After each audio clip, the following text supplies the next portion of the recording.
చాలా టేస్టీ పరోటా ఎలా చేసుకోవాలో ఈ వీడియోలో చూద్దాం. చాలా మందికి పరోటా చేసుకోవడం చాలా కష్టంగా ఉంటుంది. ఎక్కువ శాతం బయట తినడానికి ఇష్టపడుతుంటాం. అయితే మీకు ఎవ్వరు చెప్పని ఈ విషయం నేను చెప్తున్నాను. ఏంటంటే మనము డీమార్ట్‌కెళ్ళినప్పుడు ఇన్‌స్టాంట్ పరోటా ప్యాకెట్స్ తెచ్చుకోవచ్చు. ఫ్రోజెన్ ఐటెమ్స్ దగ్గర ఉంటాయి అవి. అయితే వీటి వల్ల ఇందులో ఎటువంటి ప్రిజర్వేటివ్, ఎటువంటి కెమికల్స్ ఏమీ యాడ్ చేయరు. డైరెక్ట్ హాఫ్ రోస్టెడ్ పరోటా చేస్తారు. అసలు నేనే షాక్ అయ్యాను. చాలా టేస్టీగా ఉన్నాయి. హోమ్‌మేడ్ లాగే ఉన్నాయి. మనము వీటిని ఫ్రిడ్జ్‌లో స్టోర్ చేసుకోవచ్చు. మనకి ఆడ ఎక్స్‌పైరీ డేట్ కూడా ఉంటుంది.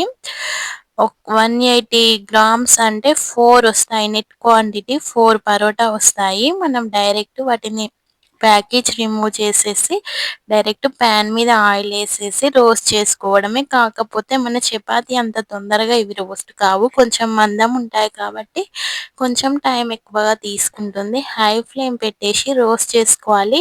అసలు చాలా టేస్టీగా ఉన్నాయి. మనకి ఈవినింగ్ టైమ్ ఆహ్, ట మనం బిజీ లైఫ్‌లో ఇన్‌స్టాంట్‌గా చేసుకోవాలంటే ఈ ఐటెమ్‌ని యూజ్ చేయొచ్చు. ఈసారి డీమార్ట్‌కెళ్ళినప్పుడు మీరు తప్పకుండా ట్రై చేయండి. దీనికి కాంబినేషన్‌లో నేను ఆలు కుర్మా చేశాను.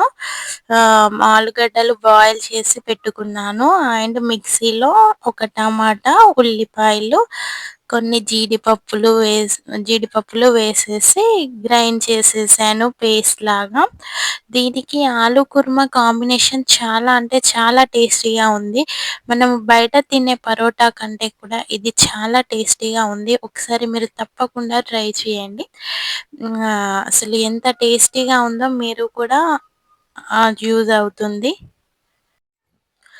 మనకిప్పుడు సమోసా చిప్స్ కూడా డైరెక్ట్ పిండితో చేసిన స్లైసెస్ అమ్ముతున్నారు. డైరెక్ట్ మనం అందులో కుర్మా పెట్టేసి యూజ్ చేసుకోవడమే, కాల్చేసుకోవడమే. ఇప్పుడు ఆలు కుర్మా కోసం అందులో మిర్చి, ఉల్లిపాయలు, ఒక బగారా ఆకు, ఓ లవంగం, ఇలాచి, కొంచెం స్పైసీస్ అన్నీ ఏసి పోపేసుకోవాలి.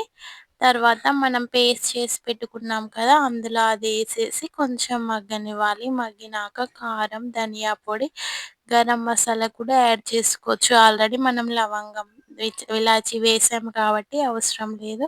తర్వాత వాటర్ పోసి చక్కగా కలిపేసుకోవడమే. రుచికి సరిపడా సాల్ట్ ఏసేసుకోవడమే.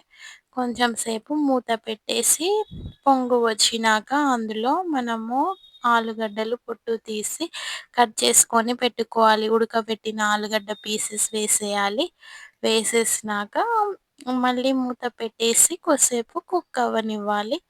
చాలా టేస్టీగా ఉంటుంది. దీనికి కాంబినేషన్ లాస్ట్‌లో కొత్తిమీరతో గార్నిష్ చేసుకోవడమే. మీరు ట్రై చేయండి.